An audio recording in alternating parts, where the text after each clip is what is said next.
విక్కీ రాగానే పద్మావతి అయితే, ఎందుకు విక్రమాదిత్య గారు నా దగ్గరకు వచ్చున్నారు మీరు? అయినా మీరు ఇక్కడికి రమ్మని ఎవరు చెప్పారు మీకు? మీరు నాకేమవుతారని ఇక్కడికి వచ్చారు అని చెప్పి విక్కీ పద్మావతిని అంటూ ఉంటుంది. అది విని విక్కీ అయితే, ఎందుకు పద్మావతి అలా మాట్లాడుతున్నావు?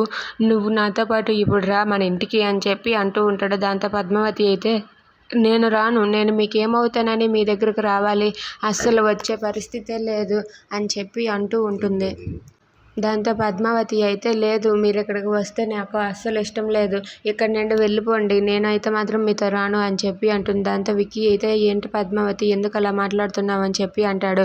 దాంతో పద్మావతి అయితే, లేదు మీరు ఇక్కడి నుండి వెళ్ళిపోతారా లేదా అని చెప్పి విక్కీని వెళ్ళిపోమంటుంది. దాంతో విక్కీ ఒక్కసారిగా షాక్ అయ్యి ఏం మాట్లాడలేక అక్కడి నుండి మౌనంగా వెళ్ళిపోతూ ఉంటాడు. అది చూసి పద్మావతి కూడా మౌనంగా ఉంటుంది. నేను మీకు ఏమవుతానని ఇక్కడ ఉన్నారు, వెళ్ళిపోండి అని చెప్పి మళ్ళీ మళ్ళీ అంటూ ఉంటుంది. Thanks for watching friends, please subscribe.